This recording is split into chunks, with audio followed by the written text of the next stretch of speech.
മറ്റൊരു പ്രധാനപ്പെട്ട കമ്മീഷനാണ് യൂത്ത് കമ്മീഷൻ. ഞാൻ പറഞ്ഞു ലൈറ്റി കമ്മീഷന്റെ കാര്യം പറഞ്ഞു, വിമൻ കമ്മീഷന്റെ കാര്യം പറഞ്ഞു. അതുപോലെ തന്നെ വളരെ പ്രധാനപ്പെട്ട ഒരു കമ്മീഷനാണ് യൂത്ത് കമ്മീഷൻ. യൂത്ത് കമ്മീഷൻ കേരളത്തിലെ യുവജന പ്രസ്ഥാനങ്ങളെല്ലാം ഏകോപിപ്പിക്കുകയാണ്. വിവിധ സംഘടനകളുണ്ട്. നമുക്കറിയാം KCYM ഉണ്ട്, CLC ഉണ്ട്, CML ഉണ്ട്, ഡോൺ ബോസ്കോ യൂത്ത് ഉണ്ട്, ഇതെന്ത് യൂത്ത് ഉണ്ട്. അങ്ങനെ വിവിധങ്ങളായ യൂത്ത് സംഘടനകൾ നമ്മുടെ സഭയിലുണ്ട്.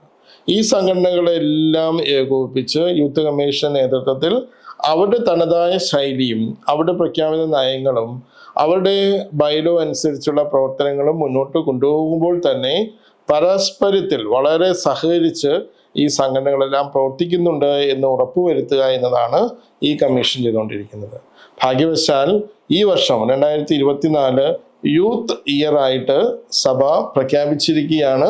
ഈ വർഷത്തെ പ്രവർത്തനങ്ങളിൽ വളരെ ശക്തമായിട്ടുള്ള നേതൃത്വമാണ് KCYM-ന്റെയും അതുപോലെ തന്നെ ഇതര സംഘടനകളുടെയും എല്ലാ പ്രവർത്തകരെയും ഒരുമിപ്പിച്ച് ചേർത്ത് യൂത്ത് കമ്മീഷൻ ചെയ്തുകൊണ്ടിരിക്കുന്നത്.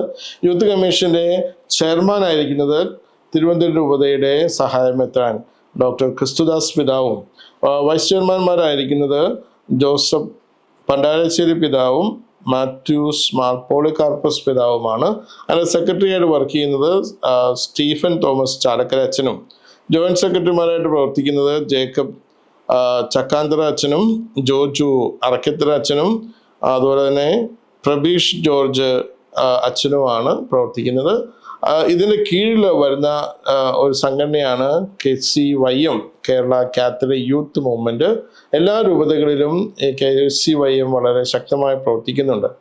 ഈ ഒരു കാലഘട്ടത്തിൽ നമ്മൾ ചിന്തിക്കുന്ന ഒരു കാര്യം, 3 വ്യത്യസ്ത സഭകളിലും KCYM ഉണ്ടെങ്കിലും മലങ്കര സഭയിലും മലബാർ സഭയിലും അവർ വ്യത്യസ്തമായ പേരിലാണ് ഇപ്പോൾ യൂത്ത് മൂവ്മെന്റ് അറിയപ്പെടുന്നത്.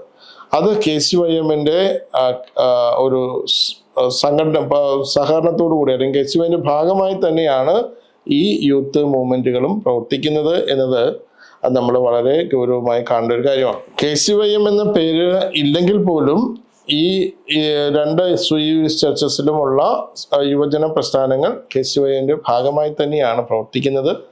ICYM-ലേക്ക് പോകുവാനായിട്ട് ഒരു ഏജ് ലിമിറ്റ് ഉണ്ട്. അതിവിടെ KCBC അംഗീകരിച്ചിട്ടുണ്ട്. 30 വയസ്സ് കഴിഞ്ഞാൽ ICMS-ൽ പ്രവർത്തിക്കാനായിട്ട് സാധിക്കാത്തതുകൊണ്ട് യൂത്തിൻ്റെ പ്രവർത്തനങ്ങൾക്ക് ഒരു ഏജ് ലിമിറ്റ് പറഞ്ഞിട്ടുണ്ട്. അത് കഴിഞ്ഞാൽ അവർക്ക് സ്വാഭാവികമായിട്ടും അൽമായ സംഘടനകളിൽ പ്രവർത്തിച്ച് അവരുടെ അജപാലനപരമായ ഉത്തരവാദിത്വം നിർവഹിക്കാനായിട്ട് സാധിക്കും. മറ്റൊരു കമ്മീഷനാണ് ലേബർ കമ്മീഷൻ. ലേബർ കമ്മീഷൻ എന്ന് പറയുമ്പോൾ നമ്മൾ മനസ്സിലാക്കുന്നത് ഇവിടുത്തെ തൊഴിലാളികളായിട്ടുള്ള ആളുകൾ, പ്രത്യേകിച്ചും അസംഘടിതരായ തൊഴിലാളികളായിട്ടുള്ള ആളുകൾ. പല മേഖലകളിലും സംഘടിത തൊഴിലാളി സംഘടനകളുണ്ട്, അതിന് രാഷ്ട്രീയ പിൻബലമുണ്ട്, അതുകൊണ്ട് തന്നെ അവകാശങ്ങൾ നേടിയെടുക്കാനായിട്ട് എളുപ്പത്തിൽ സാധിക്കും. പക്ഷെ അസംഘടിതരായ തൊഴിലാളികളുണ്ട്. IT മേഖലയിലുള്ളവർക്ക് തൊഴിൽ സംഘടനകളില്ല.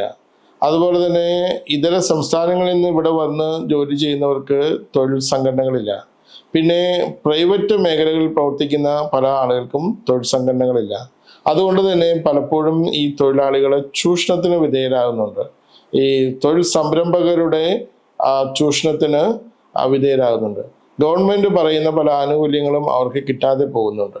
അപ്പം ഇങ്ങനെയുള്ള തൊഴിലാളികളെ കണ്ടെത്താനും ആ തൊഴിലാളികൾക്ക് ഗവൺമെന്റ് നിശ്ചയിച്ചിട്ടുള്ള ആനുകൂല്യങ്ങൾ അല്ലെങ്കിൽ ഗവൺമെന്റ് പ്രൊവൈഡ് ചെയ്യുന്ന സഹായങ്ങൾ അതെല്ലാം നേടിക്കൊടുക്കാനായിട്ട് ഈ കേരള ലേബർ മൂവ്മെന്റ് KLM വളരെ ശക്തമായിട്ട് പ്രവർത്തിക്കുന്നുണ്ട്. ആ KLM പ്രവർത്തിക്കുന്നത് കേരള ലേബർ കമ്മീഷന്റെ കീഴിലാണ്. ലേബർ കമ്മീഷന്റെ ഇപ്പോഴത്തെ ചെയർമാൻ അഭിനയ സിൽവസ്റ്റർ പൊന്നുമുത്തൻ പിതാവും വൈസ് ചെയർമാൻമാര് മാർ ജോസഫ് പൊരുന്നോടും പിതാവും മാർ ജോർജ് മടത്തിക്കണ്ടത്തിൽ പിതാവുമാണ്. അതിന്റെ സെക്രട്ടറി ആയിട്ട് ഇപ്പോൾ പ്രവർത്തിക്കുന്നത് ഫാദർ പ്രസാദ് കണ്ടത്തിപ്പറമ്പിൽ അച്ഛനാണ്. അതുപോലെ തന്നെ അതിൻ്റെ കീഴിൽ വരുന്ന ഒരു ഡിപ്പാർട്ട്മെന്റാണ് ഞാൻ നേരത്തെ പറഞ്ഞു കേരള ലേബർ മൂവ്മെന്റ്. അതിൻ്റെ പ്രസിഡന്റായിട്ട് ശ്രീ TM ഫ്രാൻസിസും അതുപോലെ തന്നെ സെക്രട്ടറി ആയിട്ട് ശ്രീ ജോസ് മാത്യുവുമാണ് പ്രവർത്തിക്കുന്നത്. അതുപോലെ തന്നെ ഈ കമ്മീഷന് കീഴിൽ വരുന്ന മറ്റൊരു ഡിപ്പാർട്ട്മെന്റാണ് Kerala catholic industrial training institutes management association.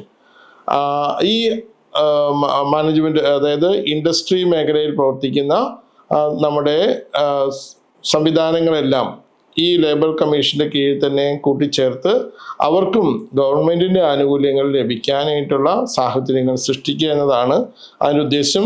അതിൻ്റെ പ്രസിഡന്റ് ബഹുമാനപ്പെട്ട ബ്രദർ സൈമൺ CSTയും അതിൻ്റെ സെക്രട്ടറി ഫാദർ പോൾ തോമസ് കളത്തിലുമാണ്. അങ്ങനെ മനോഹരമായിട്ടുള്ള പ്രവർത്തനങ്ങളിലൂടെ അജപാലനപരമായ പ്രവർത്തനങ്ങളിൽ നിർണായകമായ സഹായം ചെയ്യുന്ന ഒരു കമ്മീഷനാണ് ലേബർ കമ്മീഷൻ. 13ാമത്തെ ഒരു കമ്മീഷനാണ് justice, peace and development commission, JPD കമ്മീഷൻ. JPD കമ്മീഷന്റെ ഇപ്പോഴത്തെ ചെയർമാൻ അഭിനന്ദ ജോസ് പുളിക്കൽ പിതാവും വൈസ് ചെയർമാൻമാർ അഭിനന്ദ തോമസ് J. നെറ്റോ പിതാവും തോമസ് മാർ കുർലോസ് പിതാവുമാണ്. അതിൻ്റെ സെക്രട്ടറിയായിട്ട് പ്രവർത്തിക്കുന്നത് ബഹുമാനപ്പെട്ട ജേക്കബ് മാവുങ്കലച്ചനും ജോയിന്റ് സെക്രട്ടറി തോമസ് തറയിലും അതുപോലെ തന്നെ മോൺസ്റ്റർ മൈക്കിൾ വെട്ടിക്കാട്ടുമാണ്. ഈ കമ്മീഷൻ, JPD കമ്മീഷന്റെ കീഴിൽ വളരെ മനോഹരമായിട്ട് പ്രവർത്തിക്കുന്ന 1-2 ഡിപ്പാർട്ട്മെന്റുകളാണ് KSS forum, ecological mission and Jesus fraternity, അതുപോലെ തന്നെ care homes and special schools. ഈ 4 ഡിപ്പാർട്ട്മെന്റുകൾ ഈ കമ്മീഷന്റെ കീഴിലാണ് വരുന്നത്. KSS ഫോറം എന്ന് പറഞ്ഞാൽ കേരളത്തിലെ എല്ലാ രൂപതകളിലും, ഞാൻ പറഞ്ഞില്ല 32 രൂപതകളുണ്ട്, 32 രൂപതകളിൽ നമുക്ക് സോഷ്യൽ സർവീസ് ഫോറങ്ങളുണ്ട്. ഈ സോഷ്യൽ സർവീസ് ഡിപ്പാർട്ട്മെന്റുകൾ അല്ലെങ്കിൽ ഫോറങ്ങൾ, അതിൻ്റെ ഏകോപനം ആണ് ഈ KSS ചെയ്യുന്നത്. കോട്ടയത്ത് ആമോസ് സെന്ററിലാണ് അതിൻ്റെ കേന്ദ്ര ഓഫീസ്. അവിടെയാണ് ബഹുമാനപ്പെട്ട ജേക്കബ് മാവുങ്കലച്ചൻ താമസിക്കുന്നത്. അവിടെയാണ് ഇതെല്ലാം കോർഡിനേറ്റ് ചെയ്യുന്നത്. നമുക്കറിയാം, ഇവിടെ ഓക്കി ദുരന്തം ഉണ്ടായപ്പോഴും 2018-ലും 2019-ലും വെള്ളപ്പൊക്കം ഉണ്ടായപ്പോഴും ഇവിടെ COVID-19 വ്യാപിച്ചപ്പോഴും അതുപോലെ നിപ്പ വൈറസ് വ്യാപിച്ചപ്പോഴും ഒക്കെ KSS ഫോറത്തിന്റെ നേതൃത്വത്തിൽ വളരെ ചടുലമായ പ്രവർത്തനങ്ങളിലൂടെ സഹായം എത്തിക്കാനായിട്ട്, ഈ പ്രതിരോധ പ്രവർത്തനങ്ങൾ ഏർപ്പെടുത്താനായിട്ട്, ജീവൻ രക്ഷാ പ്രവർത്തനങ്ങളിൽ ഏർപ്പെടാനായിട്ടൊക്കെ സാധിച്ചു. വിദേശത്തു നിന്നും സ്വദേശത്തു നിന്നും ഒക്കെ അതിന് പണം സമാഹരിക്കാനും അതുപോലെ തന്നെ വോളണ്ടിയേഴ്സിനെ സമാഹരിക്കാനും അതുപോലെ ആവശ്യമായ വസ്തുക്കൾ സംഘടിപ്പിക്കാനും ഒക്കെ വളരെ ശ്ലാഘനീയമായ പ്രവർത്തനങ്ങളാണ് ചെയ്തത്. അത് ഇന്നും നമുക്ക് പൊതുസമൂഹത്തോട് നമ്മൾ ചെയ്ത ഒരു വലിയ കമ്മിറ്റ്മെന്റ്, നമ്മുടെ വലിയൊരു ഉത്തരവാദിത്വം ക്രിസ്തീയമായ ശൈലിയിൽ എല്ലാവരിലേക്കും, ജാതി മത വർണ്ണ വർഗ വ്യത്യാസം കൂടാതെ എല്ലാവരിലേക്കും അത് എത്തിക്കാനായിട്ട് നമുക്ക് സാധിച്ചു എന്ന് പറയുന്നത് വലിയൊരു കാര്യമാണ്. അതുപോലെ തന്നെ പരിശുദ്ധ ഫ്രാൻസിസ് പാപ്പ ഇക്കോളജിയെക്കുറിച്ച്, പരിസ്ഥിതിയെക്കുറിച്ച് വളരെ ഗൗരവമായ പ്രബോധനങ്ങളാണ് സഭയ്ക്ക് ഈ കാലയളവിൽ നൽകിയിരിക്കുന്നത്. ഇവിടുത്തെ ഇക്കോളജിക്കൽ മിഷന്റെ പ്രവർത്തനങ്ങൾ, അതിനുവേണ്ടി JPD കമ്മീഷന്റെ കീഴിൽ ഒരു ഡെസ്ക് തന്നെ ഉണ്ട്. അതിൻ്റെ നേതൃത്വത്തിൽ പരിസ്ഥിതി സംബന്ധമായ പ്രശ്നങ്ങളെക്കുറിച്ച് ആധികാരികമായി പഠിക്കാനും സംവാദങ്ങളും സെമിനാറുകളും സംഘടിപ്പിക്കാനും അതുപോലെ തന്നെ പരിസ്ഥിതി മേഖലയിൽ ജീവിക്കുന്ന മനുഷ്യരുടെ പ്രശ്നങ്ങളുമായി ബന്ധപ്പെട്ട് ഉത്തരവാദിത്തപ്പെട്ട അധികാരികളെ സമീപിച്ച് അവരോട് ഈ ജനങ്ങളുടെ പ്രശ്നങ്ങളെ അവതരിപ്പിക്കാനും, പ്രത്യേകിച്ച് വന ഭാഗങ്ങളിൽ താമസിക്കുന്ന, മലയോര മേഖലയിൽ താമസിക്കുന്ന ആളുകൾ അഭിമുഖീകരിക്കുന്ന വന്യജീവി ആക്രമണങ്ങളെക്കുറിച്ചുള്ള, അതുപോലെ തന്നെ സ്പെഷ്യൽ ഇക്കണോമിക് സോണുകൾ പ്രഖ്യാപിക്കുമ്പോൾ ഉണ്ടാകുന്ന പ്രശ്നങ്ങളെയൊക്കെ കുറിച്ച് അധികാരികളെ ബോധ്യപ്പെടുത്താനൊക്കെ ഈ ഇക്കോളജി കമ്മീഷൻ നേതൃത്വത്തിൽ പ്രത്യേകിച്ച് 2 പിതാക്കന്മാരാണ്, ജോസ് പുളിക്കൽ പിതാവും റെമിജിയസ് പിതാവും ആണ് ഈ ഇക്കോളജിയുടെ കാര്യത്തിൽ വളരെ ശ്ലാഘനീയമായ പ്രവർത്തനങ്ങൾ ചെയ്ത് മുന്നോട്ട് പോയിക്കൊണ്ടിരിക്കുന്നത്. JPD കമ്മീഷന്റെ കീഴിൽ വരുന്ന മറ്റൊരു പ്രധാനപ്പെട്ട സാമൂഹ്യ പ്രവർത്തന മേഖലയാണ് ജീസസ് ഫ്രട്ടേണിറ്റി. ജീസസ് ഫ്രട്ടേണിറ്റി എന്ന് പറയുമ്പോൾ ക്രിസ്തു സാഹോദര്യം. ജയിലുകളെ കേന്ദ്രീകരിച്ചാണ് ഇതിൻ്റെ പ്രവർത്തനങ്ങൾ നടക്കുന്നത്. കേരളത്തിലെ എല്ലാ ജയിലുകളും, അത് സെൻട്രൽ ജയിലുകളാവട്ടെ, സബ് ജയിലുകളാവട്ടെ, അതുപോലെ തന്നെ ജുവനൈൽ ഹോംസുകളാവട്ടെ, അതല്ലെങ്കിൽ കുട്ടികൾക്ക് അല്ലെങ്കിൽ മറ്റ് രീതിയിൽ പ്രതിസന്ധികൾ അനുഭവിക്കുന്ന പെൺകുട്ടികൾക്കായിട്ടുള്ള സ്ഥാപനങ്ങളാവട്ടെ, അവിടെ എല്ലാം നിരന്തരമായ സന്ദർശനത്തിലൂടെ അവരുടെ നൊമ്പരങ്ങളും വേദനകളും പ്രതിസന്ധികളും പ്രയാസങ്ങളും ഏറ്റെടുക്കാനും ആശ്വസിപ്പിക്കാനും ഉത്തരവാദിത്തപ്പെട്ട ആളുകളോട് ഗവൺമെൻറ് അതുപോലെ തന്നെ ഡിപ്പാർട്ട്മെൻറ്റായിട്ട് ബന്ധപ്പെട്ട ഉത്തരവാദിത്തപ്പെട്ട ആളുകളുമായിട്ട് അവരുടെ പ്രശ്നങ്ങളെക്കുറിച്ച് ചർച്ച ചെയ്യാനും അവർക്ക് റീഹാബിലിറ്റേഷൻ ആവശ്യമുള്ളവർക്ക് അത് നൽകാനും തക്കതായ സംവിധാനങ്ങളിലൂടെയാണ് ജീസസ് ഫ്രട്ടേണിറ്റി പ്രവർത്തിക്കുന്നത്. തൃശ്ശൂർ എട്ടുകാടും അതുപോലെ തന്നെ തിരുവനന്തപുരത്ത് മൺവിളയിലും പുരുഷന്മാർക്കും സ്ത്രീകൾക്കും വേണ്ടിയിട്ടുള്ള റീഹാബിലിറ്റേഷൻ സെൻ്ററുകൾ നേരിട്ട് ജീസസ് ഫ്രട്ടേണിറ്റി നടത്തുന്നുണ്ട്. അതുപോലെ തന്നെ പല കോൺഗ്രിഗേഷൻസിൻ്റെയും സഹായത്തോടു കൂടെ പെൺകുട്ടികൾക്ക് വേണ്ടിയിട്ട്, കുട്ടികൾക്ക് വേണ്ടിയിട്ട്, സ്ത്രീകൾക്ക് വേണ്ടിയിട്ട് ഒക്കെയുള്ള ജയിൽ മുക്തരായിട്ട് വരുന്നവർക്ക് വേണ്ടിയിട്ട്, അതുപോലെ തന്നെ ജയിലുകളിൽ അകപ്പെട്ടു പോയ മാതാപിതാക്കളുടെ മക്കൾക്ക് വേണ്ടിയിട്ടൊക്കെയുള്ള ഷെൽട്ടർ ഹോമുകളും മനോഹരമായിട്ട് ജീസസ് ഫ്രട്ടേണിറ്റി ചെയ്തു വരുന്നു. കേരളത്തിലെ സെമിനാരിക്കാരെയും അതുപോലെ തന്നെ സന്നദ്ധ സംഘടനാ അംഗങ്ങളെയും സന്യാസ സമൂഹങ്ങളെയെല്ലാം ഉൾപ്പെടുത്തിക്കൊണ്ടുള്ള ഒരു ടീം എല്ലാ ആഴ്ചകളിലും തന്നെ കേരളത്തിലെ വിവിധ സബ് ജയിലുകൾ, സെൻട്രൽ ജയിലുകളൊക്കെ സന്ദർശിച്ച് പ്രാർത്ഥിച്ച് അവർക്ക് വേണ്ട സഹായങ്ങൾ ചെയ്തു വരുന്നു. അത് ശ്ലാഘനീയമായ ഒരു പ്രവർത്തനമാണ് ചെയ്തു വരുന്നത്. ബഹുമാനപ്പെട്ട മാർട്ടിൻ തട്ടിലച്ചനാണ് ഇപ്പോൾ ജീസസ് ഫ്രട്ടേണിറ്റിയുടെ സംസ്ഥാന ഡയറക്ടറായിട്ട് പ്രവർത്തിച്ചു വരുന്നത്. അതുപോലെ തന്നെ ഇതിന് കീഴിൽ വരുന്ന മറ്റൊരു ഡിപ്പാർട്ട്മെൻ്റാണ് സാരഥി. സാരഥി എന്ന് പറയുമ്പോൾ നമ്മുടെ ഓട്ടോ തൊഴിലാളികളുടെ ഇടയിൽ അവർക്ക് ഒരു സംരംഭകത്വം ഉണ്ടാവാൻ, പലപ്പോഴും ഓട്ടോ മേഖല തൊഴിലാളികളായിട്ടുള്ള ആളുകൾ സാമ്പത്തിക മേഖലയിൽ ചിലപ്പോൾ അച്ചടക്കം കുറവായിരിക്കാം.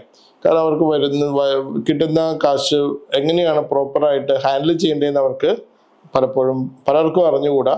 അങ്ങനെ സാമ്പത്തിക ഞെരുക്കത്തിലൂടെ അവർ കടന്നു പോകുന്ന സാഹചര്യമുണ്ട്. അതുപോലെ തന്നെ ഓട്ടോ തൊഴിലാളികൾ പലരുടെയും ജീവിതത്തിൽ ചിലപ്പോൾ അപഭ്രംശങ്ങൾ ഉണ്ടാവാം, അവരുടെ ധാർമ്മിക ജീവിതത്തിൽ ചിലപ്പോൾ വീഴ്ചകൾ ഉണ്ടായേക്കാം. അങ്ങനെ ഉണ്ടെങ്കിൽ അങ്ങനെയുള്ള സാഹചര്യങ്ങളിൽ അവരെ എങ്ങനെ സഹായിക്കാം എന്നതും സാരഥിയുടെ ഒരു ലക്ഷ്യങ്ങളിൽ ഒന്നാണ്. അവരുടെ ഇടയിൽ പ്രവർത്തിക്കുന്നു, അവരെ കേൾക്കുന്നു, അവരുടെ ഭവനങ്ങൾ സന്ദർശിക്കുന്നു, അവരെ സാമ്പത്തിക അച്ചടക്ക പരിപാടികളെ പരിശീലിപ്പിക്കുന്നു, അവരെ എങ്ങനെയാണ് മറ്റുള്ളവരെ സഹായിക്കാൻ അവർക്ക് സാധിക്കുന്നതെന്ന് അവർക്ക് ബോധ്യപ്പെടുത്തി കൊടുക്കുന്നു, പരസ്പരം സഹായിക്കാനായിട്ട് അവരെ സഹായിക്കുന്നു. പിന്നെ കത്തോലിക്കരാണെങ്കിൽ വിശ്വാസപരമായ ജീവിതത്തിൽ എങ്ങനെ മുന്നേറാം, എങ്ങനെ വിശ്വാസ ജീവിതത്തിൽ ഉറച്ചു നിൽക്കാം എന്നവരെ പരിശീലിപ്പിക്കുന്നു. അങ്ങനെ വിവിധങ്ങളായ പ്രവർത്തനങ്ങളിലൂടെ സാരഥി ഈ ഡ്രൈവേഴ്സിൻ്റെ ഇടയിൽ മനോഹരമായിട്ടുള്ള സേവനമാണ് ചെയ്തു വരുന്നത്. മറ്റൊരു ഡിപ്പാർട്ട്മെൻ്റാണ് care homes and special school. Special care കിട്ടേണ്ട കുട്ടികളുണ്ട്, ചലഞ്ചറായിട്ടുള്ള ആളുകൾ, സ്പെഷ്യലി കെയർ കിട്ടേണ്ട ഫിസിക്കലി, മെൻ്റലി, സ്പിരിച്വലി ചലഞ്ചറായിട്ടുള്ള ആളുകൾ നമ്മുടെ ഇടയിലുണ്ട്. അവരെ പലപ്പോഴും അവഗണിക്കുകയാണ് പൊതുസമൂഹം ചെയ്യുക. അങ്ങനെ അവരെ അവഗണിച്ച് മാറ്റി നിർത്തേണ്ടവരല്ല, അവർ ഈ പ്രസ്ഥാനത്തിൻ്റെ, അത് പൊതുസമൂഹത്തിൻ്റെ ഭാഗം തന്നെയാണ്. അപ്പോൾ ഒരു ഇൻക്ലൂസീവ് എഡ്യൂക്കേഷൻ, ഇൻക്ലൂസീവ്നെസ് അത് ഇവരുടെ കാര്യത്തിൽ ഉണ്ടാകണം. ഇവരെ അങ്ങനെ മാറ്റി നിർത്തി ഒറ്റപ്പെടുത്തി കളയേണ്ടവരല്ല. അവർ സ്പെഷ്യലി ചലഞ്ചഡ് ആണ്, അവർ ഡിഫറൻ്റ്ലി ഏബിൾഡ് ആണ്. അതുകൊണ്ട് തന്നെ അവരുടെ എബിലിറ്റി ഏത് മേഖലയിലാണ് എന്ന് കണ്ടെത്തി ആ മേഖലയിലെ അവരുടെ കഴിവിനെ എങ്ങനെ പൊതുസമൂഹത്തിൻ്റെ നന്മയ്ക്കായിട്ട് പ്രയോജനപ്പെടുത്താം എന്നുള്ള ഒരു അന്വേഷണത്തിൻ്റെയും പഠനത്തിൻ്റെയും ഭാഗമായിട്ടാണ് ഈ കെയർ ഹോംസും സ്പെഷ്യൽ സ്കൂളും ഉൾപ്പെടുത്തിക്കൊണ്ടുള്ള പ്രവർത്തനങ്ങളെ മുന്നോട്ട് പോകുന്നത്. അപ്പോൾ JPD കമ്മീഷൻ വളരെ ശ്ലാഘനീയമായ സാമൂഹ്യ പ്രതിബദ്ധതയുള്ള പ്രവർത്തനങ്ങളാണ് ചെയ്തു വരുന്നത് എന്ന് സന്തോഷപൂർവ്വം ഓർക്കുകയാണ്. 14ാമത്തെ ഒരു കമ്മീഷനാണ് കമ്മീഷൻ ഫോർ SC/ST BC കമ്മീഷൻ. ഷെഡ്യൂൾഡ് കാസ്റ്റ്, ഷെഡ്യൂൾഡ് ട്രൈബ്, അതുപോലെ തന്നെ പ്രത്യേകം പരാമർശിക്കപ്പെടേണ്ട സമൂഹം.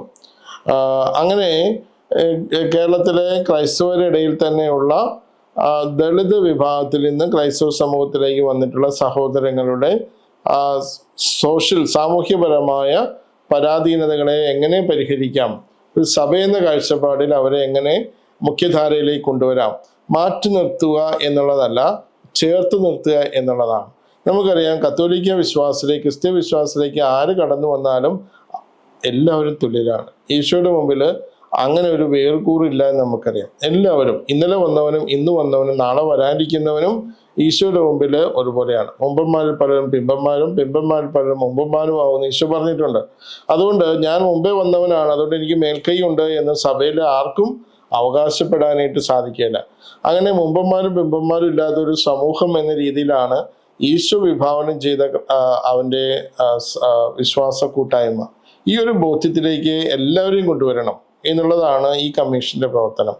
അപ്പൊ അതുകൊണ്ട് അവശത അനുഭവിക്കുന്ന ആരെങ്കിലും സമൂഹത്തിലുണ്ടെങ്കിൽ അവരെ മുന്നോട്ട് കൊണ്ടുവരാനായിട്ട് ആവശ്യമായ കർമ്മ പദ്ധതികൾ ആവിഷ്കരിച്ച് അവരെ മുഖ്യധാരയിൽ കൊണ്ടുവന്ന് അവരും മറ്റുള്ളവരും ഒരുപോലെ തന്നെ തുല്യരാണ് എന്നൊരു ബോധ്യത്തിലേക്കും ഒരുമിച്ച് നിൽക്കേണ്ടവരും പ്രവർത്തിക്കേണ്ടവരുമാണ് എന്ന ബോധ്യത്തിലേക്കും എല്ലാവരെയും കൊണ്ടുവരിക എന്നുള്ളതാണ് ഈ ഒരു കമ്മീഷന്റെ മുഖ്യ പ്രവർത്തനം. സാധിക്കുന്ന രീതിയിൽ ഗവൺമെന്റിന്റെയും ഇതര സംവിധാനങ്ങളുടെയും സഹായങ്ങളോ ന്യായമായും ലഭിക്കേണ്ട അവകാശങ്ങളോ ഈ സമൂഹത്തിന് ലഭിക്കാൻ ആവശ്യമായ പ്രവർത്തനങ്ങളും ഈ കമ്മീഷൻ ചെയ്തു വരുന്നുണ്ട്. ഈ കമ്മീഷൻ ഇപ്പോഴത്തെ ചെയർമാൻ അഭിമന്യ ഗീവർഗീസ് മാർ അപ്രേം പിതാവും അതിൻ്റെ വൈസ് ചെയർമാൻമാര് സെബാസ്റ്റ്യൻ വാണിയപ്പുരയ്ക്കൽ പിതാവും വിൻസെന്റ് സാമുവൽ പിതാവുമാണ്. അതിന് ഇപ്പോഴത്തെ സെക്രട്ടറി ഫാദർ ജോസ് വടക്കേക്കൂറ്റും ജോയിന്റ് സെക്രട്ടറി ഫാദർ ജോർജ് വെട്ടിക്കാട്ടിലും അതുപോലെ തന്നെ അതിൻ്റെ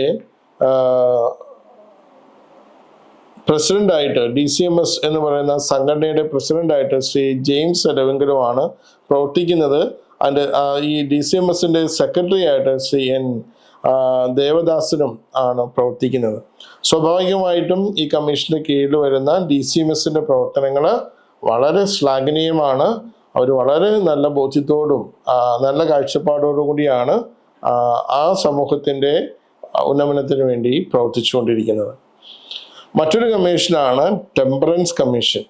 ടെമ്പറൻസ് കമ്മീഷന്റെ ഇപ്പോഴത്തെ ചെയർമാൻ അഭിമന്യ യോഹന്നാൻ മാർ തെയോഡോഷ്യസ് പിതാവും വൈസ് ചെയർമാൻമാര് ക്രിസ്തുദാസ് പിതാവും സെബാസ്റ്റ്യൻ വാണിയപ്പുരയ്ക്കൽ പിതാവുമാണ്. അതിന്റെ സെക്രട്ടറി ആയിട്ട് ബഹുമാനപ്പെട്ട ജോൺ അരീക്കൽ അച്ഛനും അതുപോലെ തന്നെ മറ്റ് പ്രവർത്തകരും വളരെ ശ്ലാഘനീയമായിട്ട് പ്രവർത്തിക്കുക. മദ്യവിരുദ്ധ സമിതി ഈ കമ്മീഷന്റെ കീഴിലാണ് പ്രവർത്തിക്കുന്നത്. കേരളത്തിന്റെ മുഖ്യ സ്രോതസ്സായിട്ട് സാമ്പത്തിക സ്രോതസ്സായിട്ട് ഗവൺമെന്റ് കാണുന്നത് വരുമാനമാണ്, മദ്യം വിറ്റുള്ള വരുമാനമാണ്. അത് വാസ്തവത്തിൽ ഇപ്പോഴത്തെ ഗവൺമെന്റിന്റെ എലക്ഷൻ മാനിഫെസ്റ്റോയിൽ പറഞ്ഞതിന് വിരുദ്ധമായ പ്രവർത്തനങ്ങളാണ് ഇപ്പോഴത്തെ ഗവൺമെന്റ് ചെയ്തു വരുന്നത്. ഘട്ടം ഘട്ടമായിട്ട് മദ്യ നിരോധനം സംസ്ഥാനത്ത് നടപ്പിലാക്കും എന്ന് പറയുകയും മദ്യത്തിന് ലഭ്യത കുറയ്ക്കുമെന്ന് പറയുകയും ചെയ്ത് അധികാരത്തിൽ വന്നതിന് ശേഷം അത് വളരെ സ്പോണ്ടേനിയസ് ആയിട്ടോ അല്ലെങ്കിൽ വളരെ സ്ഫോടനാത്മകമായിട്ടോ, അതായിരിക്കും നല്ല വാക്ക്, അവര് മദ്യ ലഭ്യത വർദ്ധിപ്പിക്കുകയും എല്ലായിടത്തും ബിയർ പാർലറുകളായിട്ടും ബാറുകളായിട്ടും ഒക്കെ അങ്ങ് തുടങ്ങി. ചാരായം നിരോധിച്ചതോടുകൂടെ ചാരായത്തിൻ്റെതായ ലഭ്യത കുറഞ്ഞപ്പോൾ കള്ളുഷാപ്പുകളുടെ എണ്ണം വർദ്ധിപ്പിച്ചുകൊണ്ട് ആളുകളെ വീണ്ടും ചാരായത്തിന് അടിമകളാക്കുന്ന ഒരു സാഹചര്യമാണ് കേരളത്തിൽ ഇപ്പോൾ സംജാതമായിരിക്കുന്നത്. കേരളത്തിന് ആവശ്യമായ കള്ള് ഉൽപ്പാദിപ്പിക്കാനുള്ള തെങ്ങ് പനയോ ഒന്നും കേരളത്തിൽ ഇല്ല എന്ന് എല്ലാവർക്കും അറിയാം. പിന്നെ എങ്ങനെയാണ് ഇത്രയും അധികം കള്ളുഷാപ്പുകൾക്ക് ആവശ്യമായ കള്ള് ഉൽപ്പാദിപ്പിക്കപ്പെടുന്നത് എന്ന് സ്വാഭാവികമായിട്ട് ആളുകൾ സംശയിക്കുന്നുണ്ട്. അവിടെയാണ് കള്ളിൻ്റെ കൂടെ മറ്റു പലതും ചേർത്ത് ചാരായവും ചേർത്ത് ഉള്ള ഒരു പാനീയം ഉൽപ്പാദിപ്പിക്കപ്പെടുന്നുണ്ട് എന്നുള്ള ആക്ഷേപം ഉന്നയിക്കപ്പെടുക. അപ്പൊ ഇവിടെയൊക്കെ വളരെ ജാഗ്രതയോടുകൂടെ ഈ ടെമ്പറൻസ് കമ്മീഷൻ പ്രവർത്തിക്കുന്നുണ്ട്. ശക്തമായ നിലപാടുകൾ എടുത്തുകൊണ്ട് ഗവൺമെന്റിന്റെ ഇത്തരം പോളിസികളെ പൊതുസമൂഹത്തിന്റെ മുമ്പിൽ അവതരിപ്പിക്കുകയും പൊതുസമൂഹത്തോട് ഈ ഗവൺമെന്റ് ചെയ്യുന്ന അവരുടെ മാനിഫെസ്റ്റോയ്ക്കെതിരെ ചെയ്യുന്ന പ്രവർത്തനങ്ങളെ തുറന്നു കാട്ടുകയൊക്കെ ചെയ്തുകൊണ്ടാണ് ഈ ടെമ്പറൻസ് കമ്മീഷൻ മുന്നോട്ട് പോകുന്നത്. അതിൻ്റെ ജൂബിലി വർഷത്തിലാണ്, ഈ വർഷം ജൂബിലി വർഷമാണ്. ജൂബിലിയുടെ ആഘോഷങ്ങൾ അടുത്ത മെയ് മാസം ഇവിടെ സംഘടിപ്പിക്കപ്പെടുന്നുണ്ട്. വളരെ ശ്ലാഘനീയമായ പ്രവർത്തനങ്ങളാണ് ഈ ടെമ്പറൻസ് കമ്മീഷൻ ചെയ്ത് വരുന്നത്. 16ാമത്തെ ഒരു കമ്മീഷനാണ് ഹെൽത്ത് കമ്മീഷൻ. നേരത്തെ ഞാൻ സൂചിപ്പിച്ചതുപോലെ കേരളത്തിൻ്റെ സാമൂഹികപരമായിട്ടുള്ള മാറ്റങ്ങൾക്ക് വളരെ ശക്തമായ സ്വാധീനം ചെലുത്തിയത് വിദ്യാഭ്യാസപരമായിട്ടുള്ള സഭയുടെ സംഭാവനകളായിരുന്നുവെങ്കിൽ സാമൂഹ്യപരമായിട്ടും ആരോഗ്യപരമായുമായി കേരളത്തെ ഉത്തേജിപ്പിച്ചത്, ശക്തിപ്പെടുത്തിയത് ഇവിടുത്തെ ഹെൽത്ത് കമ്മീഷന്റെ നേതൃത്വമുള്ള ആരോഗ്യ പരിപാലന വിഭാഗത്തിൻ്റെ പ്രവർത്തനങ്ങളാണ്. പ്രൈമറി ഹെൽത്ത് സെൻ്ററുകളും അഫോർഡബിൾ ആയിട്ടുള്ള ചെറിയ ആശുപത്രികളും മോഡേൺ ഫെസിലിറ്റീസ് ഉൾപ്പെടുന്ന മൾട്ടി സ്പെഷ്യാലിറ്റി ആശുപത്രികളും ഒക്കെ ആയിട്ട് എല്ലാ തരം ആളുകൾക്കും ആരോഗ്യ പരിപാലനത്തിന് സഹായകരമായ പദ്ധതികളിലൂടെ കേരള കത്തോലിക്ക സഭ ഈ ആരോഗ്യരംഗത്ത് നിർണായകമായ ഒരു പ്രവർത്തനമാണ് ചെയ്തുകൊണ്ടിരിക്കുക. കേരളത്തിലെ ജനങ്ങളുടെ ആരോഗ്യം സംരക്ഷിക്കപ്പെടുന്നു എന്ന് ഉറപ്പുവരുത്താൻ സഭ പ്രതിജ്ഞാബദ്ധമാണ്. അതുകൊണ്ട് തന്നെ എല്ലാ ചെറിയ ഗ്രാമങ്ങളിലും ടൗണുകളിലും സിറ്റികളിലും ഒക്കെ സഭയുടെ ആശുപത്രികളുടെ സാന്നിധ്യമുണ്ട്. അത് ഓരോ സ്ഥലത്തിനും അനുയോജ്യമായ രീതിയിൽ ഹെൽത്ത് സെൻ്ററുകളായും ചെറിയ ഹോസ്പിറ്റലുകളായും വലിയ ഹോസ്പിറ്റലുകളായും ഒക്കെ അത് പ്രവർത്തിക്കുന്നുണ്ട്. ഒത്തിരിയേറെ നേഴ്സിംഗ് കോളേജുകളുണ്ട്, അതുപോലെ തന്നെ മെഡിക്കൽ കോളേജുകളുണ്ട്. ഇതിലെല്ലാം സഭ ഒത്തിരിയേറെ ചെറുപ്പക്കാരെ ഈ മേഖലയിലേക്ക് പഠിപ്പിച്ച് വളർത്തി കൊണ്ടുവരുന്നുണ്ട്. അതുപോലെ തന്നെ സന്യസ്തരുടെയും വൈദികരുടെയും ഒക്കെ ശുശ്രൂഷകൾ ഈ മേഖലയിൽ ലഭ്യമാക്കുന്നുണ്ട്. അങ്ങനെ ക്രിസ്തീയമായിട്ടുള്ള ചൈതന്യത്തോടുകൂടെ ക്രിസ്തീയ പ്രബോധനങ്ങളുടെ അടിസ്ഥാനത്തിൽ ഈ ആരോഗ്യപരമായ മേഖലകളിൽ വളരെ ശ്രദ്ധേയമായ പ്രവർത്തനങ്ങൾ ചെയ്തുകൊണ്ടാണ് കത്തോലിക്ക സഭയുടെ ഈ കമ്മീഷന്റെ പ്രവർത്തനങ്ങൾ മുന്നോട്ട് പോകുന്നത്. ഇപ്പോൾ ഹെൽത്ത് കമ്മീഷന്റെ ചെയർമാനായിട്ട് പ്രവർത്തിക്കുന്ന അഭിനന്ദ തോമസ് മാർ കുർലോസ് പിതാവും അതിൻ്റെ വൈസ് ചെയർമാൻമാരായിട്ട് പ്രവർത്തിക്കുന്നത് മാർ ജോസഫ് കളറങ്ങാട്ട് പിതാവും സെബാസ്റ്റ്യൻ തെക്കത്തച്ചേരിൽ പിതാവുമാണ്. അതിൻ്റെ സെക്രട്ടറി ആയിട്ട് ആരാധന സന്യാസ സമൂഹത്തിലെ അംഗമായ ഡോക്ടർ ലില്ലീസ SABS ആണ് അതിൻ്റെ സെക്രട്ടറി ആയിട്ട് പ്രവർത്തിക്കുന്നത്. ജോയിന്റ് സെക്രട്ടറിമാരായിട്ട് ഫാദർ ഷൈജു തോപ്പിലും അതുപോലെ തന്നെ സിസ്റ്റർ ആൻസിലറ്റ് DM-ഉം സിസ്റ്റർ തെരേസ SIC-യുമാണ് അതിൻ്റെ ജോയിന്റ് സെക്രട്ടറിമാരായിട്ട് പ്രവർത്തിക്കുന്നത്. ഈ കമ്മീഷന്റെ കീഴിലാണ് ചായ് കേരള എന്ന് പറയുന്ന സംഘടനയും പ്രവർത്തിക്കുന്നത്. ചായ് കേരള എന്ന് പറയുമ്പോൾ കാത്തലിക് ഹോസ്പിറ്റൽസ് അസോസിയേഷൻ ഓഫ് ഇന്ത്യയുടെ കേരള ഘടകമാണ് ചായ് കേരള. അതിൻ്റെ എക്സിക്യൂട്ടീവ് ഡയറക്ടർ ഫാദർ സെബാസ്റ്റ്യൻ കോനോപ്പറമ്പിൽ, അദ്ദേഹം മാറി ഇപ്പോൾ ബഹുമാനപ്പെട്ട സിസ്റ്റർ ലില്ലീസ തന്നെയാണ് ചായ് കേരളയുടെ എക്സിക്യൂട്ടീവ് ഡയറക്ടറായിട്ട് പ്രവർത്തിക്കുന്നത്. അതിൻ്റെ സെക്രട്ടറി ആയിട്ട് സിസ്റ്റർ ബോണി മരിയായും പ്രവർത്തിക്കുന്നുണ്ട്.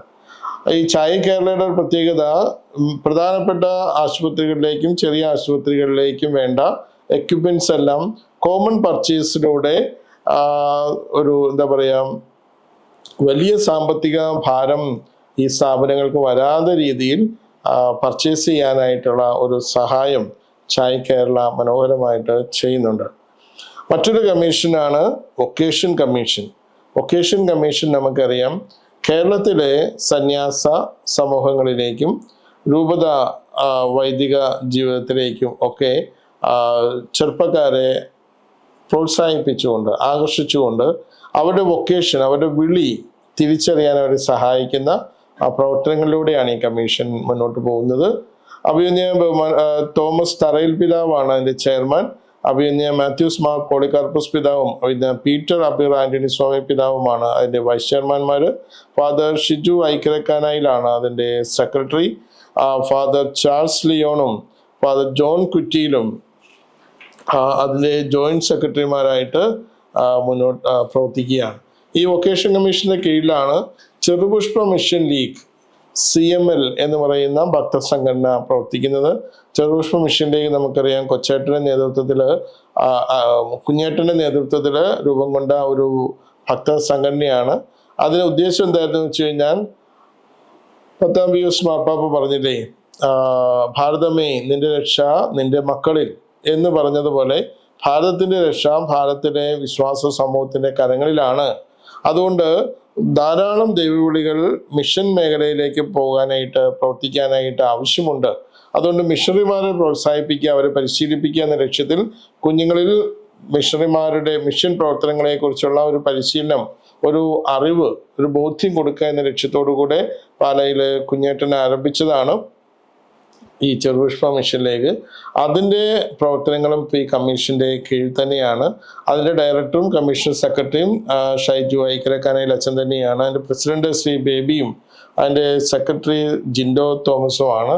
അങ്ങനെ മനോഹരമായിട്ട് ഈ കമ്മീഷൻ്റെ പ്രവർത്തനങ്ങൾ മുന്നോട്ട് പോവുകയാണ്. 18ാമതൊരു കമ്മീഷനാണ് charismatic commission, charismatic movement commission എന്നാണ് അതിന് പേരുന്നത്.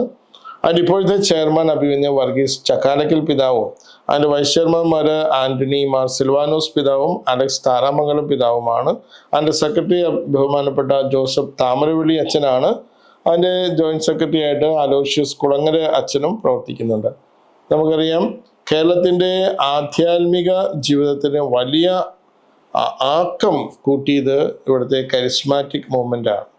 അത് നമ്മുടെ ഡിവൈൻ റിട്രീറ്റ് സെൻറ്ററിലെ ബഹുമാനപ്പെട്ട ജോർജ് പനക്കിലച്ഛനും അതുപോലെ തന്നെ നായിക്കം റബിലച്ഛനും മറ്റ് അച്ഛന്മാരുമാണ് നമുക്കറിയാം. അതിനുശേഷം ഒത്തിരിയേറെ ധ്യാന കേന്ദ്രങ്ങൾ കേരളത്തിൽ പല പ്രധാനപ്പെട്ട ധ്യാന ഗുരുക്കന്മാരുടെ നേതൃത്വത്തിൽ രൂപം കൊണ്ടിട്ടുണ്ട് നമുക്കറിയാം. അവിടെ എല്ലാം അവരുടെ ആ പ്രവർത്തനങ്ങളെല്ലാം ഏകോപിപ്പിക്കുന്നത് നമ്മുടെ കളമശ്ശേരിയിലെ എമ്മാവൂസ് കേന്ദ്രമാണ്.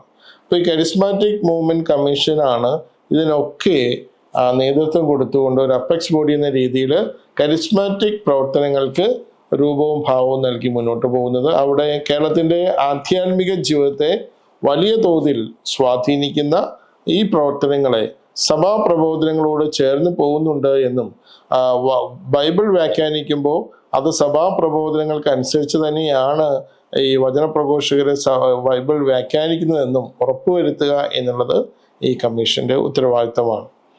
കേരള സർവീസ് ടീം അത് ഈ കമ്മീഷന്റെ കീഴിൽ വരുന്നതാണ്. ഡോക്ടർ ഫാദർ ജോസഫ് താമരവള്ളിയാണ് സർവീസ് ടീമിന്റെ ചെയർമാൻ നമുക്കറിയാം. മറ്റൊരു കമ്മീഷനാണ് ഡയലോഗ് ആൻഡ് എക്യുമിനിസം. കേരളത്തിൻ്റെ ഒരു പ്രത്യേകത തന്നെ വിവിധ ക്രൈസ്തവ സമൂഹങ്ങൾ ഇവിടെയുണ്ട്. കത്തോലിക്കര്, അകത്തോലിക്കര്, അതുപോലെ തന്നെ പെന്തക്കോസ്റ്റൽ സഭാ സമൂഹങ്ങളൊക്കെ ഇവിടെയുണ്ട്. അങ്ങനെയുള്ള ക്രൈസ്തവ സമൂഹങ്ങളുമായിട്ട് ഡയലോഗുകൾ ഉണ്ടാകുക, അങ്ങനെയുള്ള ക്രൈസ്തവ സമൂഹങ്ങൾക്ക് ഒത്തുവരാൻ പറ്റുന്ന വേദികൾ രൂപപ്പെടുത്തുക, അങ്ങനെയുള്ള ഒത്തുചേരലിൽ ക്രിസ്തു പ്രഘോഷിക്കപ്പെടുന്നുണ്ട് എന്ന് ഉറപ്പുവരുത്തുക, അതുപോലെ തന്നെ ഇതര സമൂഹങ്ങളുമായിട്ട് മതസമൂഹങ്ങളുമായിട്ട് നല്ല ഹെൽത്തി റിലേഷൻസ് കീപ്പ് ചെയ്യാൻ ഉപയുക്തമാകുന്ന സാഹചര്യങ്ങൾ സൃഷ്ടിക്കുക, സമൂഹത്തിൽ വർഗീയ ധ്രുവീകരണം വരുന്ന സാഹചര്യങ്ങളെ പ്രതിരോധിക്കുവാനായിട്ട് ഇതര മതങ്ങളെയും ഉൾപ്പെടുത്തി പ്രവർത്തന പദ്ധതികൾ രൂപീകരിക്കുക. ഇങ്ങനെയുള്ള വലിയ ലക്ഷ്യത്തോടു കൂടിയാണ് dialogue and commission ecumenism commission പ്രവർത്തിക്കുന്നത്. അതിന് നേതൃത്വം കൊടുക്കുന്നത് ഇപ്പോൾ സാമുവൽ മാർ ഐറേനിയസ് പിതാവും എൻ്റെ വൈസ് ചെയർമാൻമാരായിട്ട് അഭിനയ മാത്യു മൂലക്കാട്ട് പിതാവും സിൽവസ്റ്റർ പൊന്നുമുത്തൻ പിതാവുമാണ് പ്രവർത്തിക്കുന്നത്. അതിൻ്റെ സെക്രട്ടറി ആയിട്ട് ഫാദർ ഡാനിയൽ ബദേലും ജോയിന്റ് സെക്രട്ടറിമാരായിട്ട് ഫാദർ ചെറിയൻ കറുകപ്പറമ്പിലും ഫാദർ ജോർജ് തേക്കടിയിലും ഫാദർ റോയി ബി സിംസണുമാണ് പ്രവർത്തിക്കുന്നത്. മനോഹരമായിട്ടുള്ള പ്രവർത്തനങ്ങളിലൂടെയാണ് ഈ കമ്മീഷൻ സമൂഹത്തിലെ വിവിധ മതവിഭാഗങ്ങളെയും ക്രിസ്തീയ സംഘടന ക്രൈസ്തവ സഭകളെയും ഒക്കെ യോജിപ്പിച്ചു കൊണ്ടുപോകുവാനായിട്ട് പരിശ്രമിച്ചു. 20ാമത്തെ കമ്മീഷനാണ് ഇൻഫാം. ഇൻഫാം എന്ന് പറയുമ്പോൾ നമുക്കറിയാം കേരളത്തിലെ കർഷകരെ എല്ലാവരെയും ഏകോപിപ്പിച്ചുകൊണ്ട് മനോഹരമായിട്ട് ക്രൈസ്തവരും അക്രൈസ്തവരും ഒക്കെയായിട്ടുള്ള കർഷകർക്ക് വേണ്ടിയിട്ടുള്ള ഒരു പൊതുസംഘടന എന്ന രീതിയിലാണ് ഇൻഫാം. കർഷകർ നേരിടുന്ന പ്രശ്നങ്ങൾ, അവരഭിമുഖീകരിക്കുന്ന പ്രതിസന്ധികൾ, കാട്ടുമൃഗങ്ങളുടെ ശല്യമാകാം, അല്ലെങ്കിൽ വിള നശിപ്പിക്കുന്ന മറ്റ് കീടങ്ങളാവാം, അതല്ലെങ്കിൽ പരിസ്ഥിതി ആഘാതം മൂലം ഉണ്ടാകുന്ന പ്രതിസന്ധികളാവാം. ഇവയെല്ലാം എങ്ങനെയാണ് നേരിടേണ്ടത്, എങ്ങനെയാണ് ഈ സാഹചര്യങ്ങളെ പരിഹരിക്കേണ്ടത്, എങ്ങനെയാണ് സർക്കാരുമായി ചർച്ച നടത്തേണ്ടത്, ഉത്തരവാദിത്വം മറ്റ് കർഷക സംഘടനകളെ എല്ലാം എങ്ങനെയാണ് ഈ പ്രതിസന്ധി ഘട്ടത്തിൽ ഏകോപിപ്പിച്ച് ഈ പ്രശ്നപരിഹാരത്തിനായിട്ട് പരിശ്രമിക്കേണ്ടതെന്നെല്ലാം മനസ്സിലാക്കി പ്രവർത്തിച്ച് നേതൃത്വം കൊടുക്കുന്നത് ഇൻഫാമാണ്.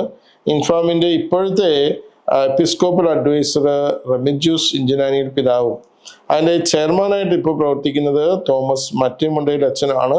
അതിൻ്റെ സെക്രട്ടറി ആയിട്ട് പ്രവർത്തിക്കുന്നത് ചെറുകരക്കുന്നേൽ അച്ഛനാണ്.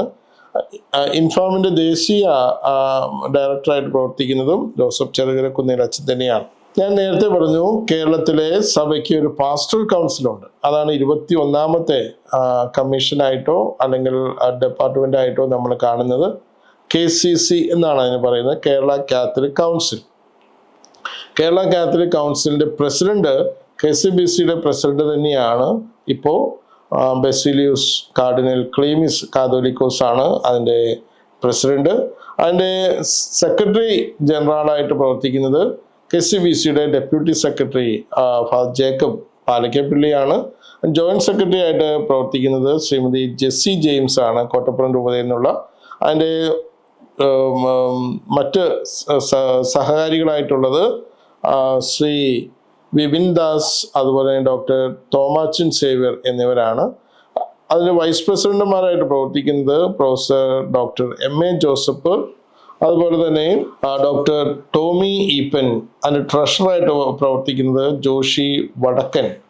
അങ്ങനെ KCC എന്ന് പറയുന്ന കേരള കത്തോലിക്ക സഭയുടെ പാസ്റ്ററൽ കൗൺസിൽ, ഞാൻ നേരത്തെ പറഞ്ഞതുപോലെ എല്ലാ ഡിസംബർ മാസത്തെ KCBCയോട് ചേർന്ന് അവരൊരുമിച്ച് പിതാക്കന്മാരോടൊപ്പം ചർച്ചകൾ നടത്തുകയും അജപാലനപരമായ പ്രവർത്തനങ്ങളിൽ ശ്ലാഘനീയമായ സംഭാവനകൾ ചെയ്ത് മുന്നോട്ട് പോവുകയും ചെയ്യാം.